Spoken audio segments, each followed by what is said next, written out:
आम्रपाली बौद्ध काल में वैशाली के वृज्य संघ की इतिहास प्रसिद्ध लिच्छवी राजनृत्यांगना थी। इनका एक नाम अम्बपाली या अम्बपालिका भी है। आम्रपाली अत्यंत सुंदर थी और कहते हैं जो भी उसे एक बार देख लेता वह उस पर मुग्ध हो जाता था। अजातशत्रु उसके प्रेमियों में था और उस समय के उपलब्ध साहित्य में अजातशत्रु के पिता बिंबसार को भी गुप्त रूप से उसका प्रणयार्थी बताया गया है। आम्रपाली को लेकर भारतीय भाषाओं में बहुत से काव्य, नाटक और उपन्यास लिखे गए हैं। एक बार की बात है, महात्मा बुद्ध अपने शिष्यों के साथ घूमते हुए वैशाली नगरी में पहुंचे। वैशाली को उस समय 16 महाजनपदों में एक महत्वपूर्ण जनपद माना जाता था, जिसकी ख्याति दूर दूर तक फैली हुई थी।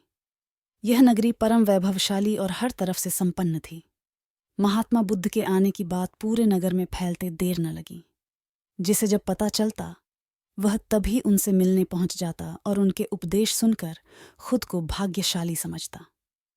बुद्ध का चरित्र ही ऐसा प्रभावशाली था कि उनसे प्रभावित हुए बिना कोई नहीं रह सका। उस नगर की गणिका और राजनर्तकी आम्रपाली भी बुद्ध से मिलने की इच्छुक थी। वह खुद महात्मा बुद्ध के पास चलकर आई और उन्हें अपने घर भोजन के लिए आमंत्रित किया। उसने इतने सरल और प्रेम भाव से बुद्ध से विनती की कि बुद्ध मना नहीं कर सके। जब यह बात उनके शिष्यों को पता चला कि महात्मा बुद्ध ने एक गणिका का आमंत्रण स्वीकार किया है, तो सबने इसका विरोध किया। महात्मा बुद्ध ने बड़ी सरलता से अपने शिष्यों से कहा, मैंने तो उसकी प्रेम भावना देखी। उसने जिस भावना से मुझे बुलाया है वह बिल्कुल पवित्र और निश्चल था। वह आज मुझसे मिलने एक गणिका बनकर नहीं, बल्कि एक भक्ति भाव से आई थी। फिर भला मैं कैसे उसका आमंत्रण स्वीकार न करता, वह चाहे एक वेश्या हो या फिर कोई सन्यासी। यथासमय बुद्ध आम्रपाली के घर भोजन के लिए गए। वह पहले से ही भोजन की सारी व्यवस्था करके भगवान बुद्ध के आने की राह देख रही थी। मन में यह विचार भी आ रहा था कि कहीं बुद्ध अपनी बात से मुकर न जाए। इतने बड़े सन्यासी भला क्यों एक वेश्या के बुलाने पर उसके घर आकर भोजन करेंगे। परंतु जैसे ही आम्रपाली ने बुद्ध को अपने घर आते देखा, उसकी प्रसन्नता का ठिकाना न रहा। वह दौड़कर दरवाजे पर गई और उनका स्वागत किया।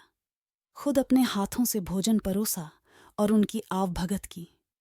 महात्मा बुद्ध के शिष्यों ने जो उनके साथ आए थे, जब एक वेश्या को, जिसके कदमों में खुद सम्राट बिंबसार से लेकर अजातशत्रु थे, पूरी वैशाली जिसके एक झलक पाने के लिए तरसती थी, उसे एक सन्यासी के लिए ऐसा व्यवहार करते देख बुद्ध के शिष्यों के मन में अपने गुरु के लिए सम्मान और ज्यादा बढ़ गया। आम्रपाली ने महात्मा बुद्ध के व्यक्तित्व के बारे में जैसा सुना था, उनसे मिलने के बाद वह उनसे उससे ज्यादा प्रभावित हुई और उसी समय वह बुद्ध की शरण में चली गई। अपनी सारी संपत्ति वह बौद्ध मठ के नाम करके आजीवन भिक्षुणी बन गई।